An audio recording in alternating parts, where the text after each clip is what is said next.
जिस कुएं में रानियों को फेंकवाया था, भगवान की दया से उसका पानी जल्दी सूख गया। अब कुएं में फंसी सभी रानियां भूख और प्यास से बेहाल थीं। कुछ दिनों बाद 6 में से एक रानी ने एक बेटी को जन्म दिया। तब बाकी 5 रानियों ने कहा, बहन चलो इसे खाकर अपनी भूख मिटा लेते हैं। फिर रानियों ने मिलकर उसे मार दिया और उसके टुकड़े कर सब अपने अपने हिस्से का मांस खाने लगी, मगर एक रानी ने मांस के टुकड़े को छुपा कर रख लिया। कुछ दिनों बाद उन 5 रानियों ने फिर से एक एक लड़की को जन्म दिया और पिछली बार की तरह ही वे सब उसे मारकर अपने अपने हिस्से का मांस खा गयी। कुछ और महीने बीत गए। फिर सबसे छोटी रानी ने भी एक बालक को जन्म दिया और जब वह 5 साल का हो गया तब बाकी 5 रानियों ने उससे कहा, चलो अब इसके छोटे छोटे टुकड़े करके हम सब में बांट दो, क्योंकि जीवित रहना है तो हमें इसे खाना ही पड़ेगा। तब छोटी रानी ने छुपाए हुए मांस के टुकड़े को निकाला और सबसे कहा, ये लो मेरे हिस्से के वो मांस के टुकड़े, ये सब तुम खा लो मगर मेरे बच्चे को छोड़ दो। फिर सभी 5 रानियों ने इस बात पर सहमति जताई और वह मांस के टुकड़े लेकर उन्हें खा गयी। दिन बीते और छोटी रानी का वह बालक अब 10 साल का हो गया। आगे की कहानी जानने के लिए बने रहे।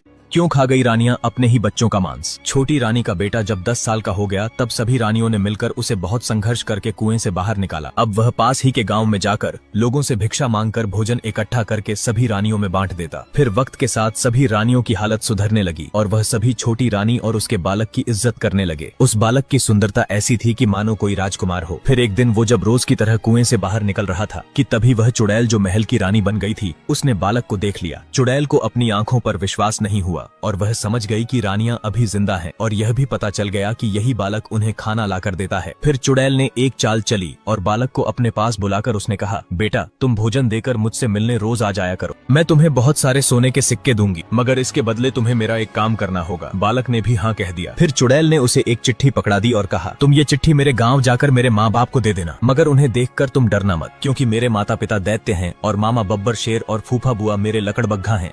बालक चिट्ठी लेकर जंगल से गुजर रहा था। तभी रास्ते में उसकी मुलाकात एक ब्राह्मण से हुई। उसने बालक से कहा, तुम इस घने जंगल से अकेले कहाँ जा रहे हो और तुम्हारे हाथ में जो चिट्ठी है इसमें क्या लिखा है? बालक ने कहा, मैं पढ़ना नहीं जानता। जब ब्राह्मण ने उस चिट्ठी को पढ़ा तब उसके होश उड़ गए, क्योंकि उसमें लिखा था, जंगल के राजा शेरों और दैत्यों, ये चुड़ैल की रानी मेरा पुत्र और तुम्हारा भांजा है, मगर तुम इसे खा जाना। तब ब्राह्मण समझ गया कि यह किसी की चाल है। फिर ब्राह्मण ने उस चिट्ठी को अपने पास रख लिया और एक दूसरी चिट्ठी में उसने लिखा, जंगल के दैत्य और शेरों, ये चुड़ैल की रानी का इकलौता पुत्र है और तुम्हारा भांजा, तुम सब इसका खास स्वागत करना। फिर वह चिट्ठी लेकर बालक जब जंगल के राजा शेर से मिला तो बालक ने उन्हें वह चिट्ठी पकड़ा दी। चिट्ठी में जो लिखा था वह पढ़कर शेर बहुत ही खुश हुआ और बालक को जंगल की सैर भी कराई। अब शेर ने बालक को आगे भेजते हुए कहा, तुम मेरे शरीर का एक बाल ले लो और जब भी तुम किसी मुसीबत में फंस जाओ तो तुम इस बाल को अपने हाथों पर रगड़ लेना, मैं तुम्हारी सहायता करने वहाँ तुरंत आ जाऊंगा। बालक अब दैत्यों से मिलने गया, मगर वह सब उसे अपना भोजन समझ रहे थे और खाने के लिए आगे बढ़े। बिना समय गवाए बालक ने उन्हें वह चिट्ठी दी, जिसे पढ़कर दैत्य खुश हो गया कि उसका नाती उससे मिलने आया है। अब बालक की खूब खातिरदारी की गई और एक से बढ़कर एक स्वादिष्ट भोजन भी खिलाया गया। अगले दिन बालक ने अपनी नानी को एक चक्की साफ करते हुए देखा तो उससे कहा, नानी इस चक्की से क्या होता है और यहाँ हर जगह तोते और मुर्गियाँ क्यों घूम रही हैं? नानी ने मुस्कुराते हुए कहा, मेरे बच्चे, यह कोई आम चक्की नहीं है, इसे हम उल्टी दिशा में घुमा देंगे तो सभी दैत्य दुनिया से गायब हो जाएंगे जैसे वे कभी थे ही नहीं, और इन सभी मुर्गों में से एक में तुम्हारी माँ की जान बसी है और जो तोते हैं उनमें तुम्हारी बुआ और फूफा की आत्मा रहती है। फिर बालक के मन में एक विचार आया। जब उसकी नानी किसी कार्य में व्यस्त थी तब वह चक्की को विपरीत दिशा में घुमाने लगता है। फिर देखते ही देखते वहाँ के सभी दैत्य धूल बनकर गायब हो गए। अब उस जगह एक भी दैत्य नहीं था। फिर बालक ने एक टोकरी में मुर्गे और तोते को रख लिया और अपने साथ लेकर घर की तरफ लौट गया। इधर चुड़ैल कुएं से रानियों के निकलने का इंतजार कर रही थी कि तभी बालक को वहाँ जिंदा आता देख उसके चेहरे का रंग उतर गया और सोचने लगी कि आखिर यह जिंदा कैसे लौट आया। आगे क्या हुआ जानने के लिए बने रहें।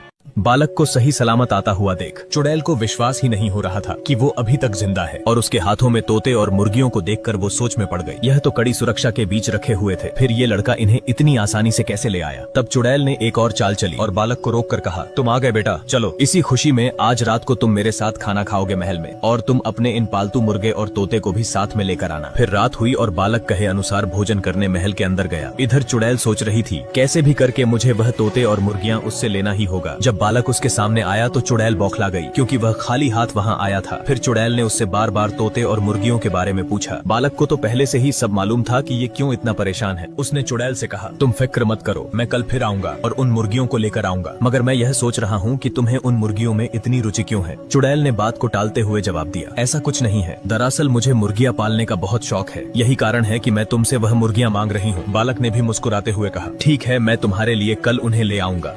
तभी बालक को नानी की वह बात याद आई। उन्होंने कहा था कि जिस मुर्गी में चुड़ैल की आत्मा है उसे खास अग्नि में डालकर बची हड्डियों में कील ठोक दी जाए तब वो मर सकती है। फिर चुड़ैल के साथ भोजन करके जैसे ही बालक कुएं में वापस लौटा उसने सभी रानियों को महल में हुई घटना के बारे में बता दिया। इसके बाद सभी रानियों ने एक तरकीब लगाई और बालक से कहा, तुम महल जाकर चुड़ैल पर नजर रखना और यहाँ हम उन सभी मुर्गियों के पंख बारी बारी नोचेंगे। ऐसा करके हमें ये मालूम हो जाएगा कि कौन सी मुर्गी में उसकी आत्मा है। फिर एक दूसरी रानी ने कहा, गाँव के बाहर एक बहुत पुराना मंदिर है जहाँ वो आग तुम्हें नीले रंग का धधकता हुआ दिखेगा। केवल उसी अग्नि में चुड़ैल की आत्मा वाली मुर्गी को जलाया जा सकता है, मगर वहाँ एक ताकतवर शेर उस अग्नि की सुरक्षा करता है जिस कारण किसी की हिम्मत नहीं होती वहाँ जाने की। लड़के ने कहा, ये तुम मुझ पर छोड़ दो, मैं वहाँ जाकर उस दिव्य अग्नि में मुर्गी को जलाऊंगा और उसकी सारी हड्डियों को भी लेकर आऊंगा। फिर बालक रात के अंधेरे में चुपके से महल के अंदर आ गया। फिर सभी 6 रानियों ने एक एक मुर्गियों के पंख को नोचना शुरू किया। जैसे ही तीसरे नंबर की मुर्गी के पंख को नोचा, चुड़ैल दर्द से चिल्लाने लगी और उसकी आवाज पूरे महल में गूंज उठी।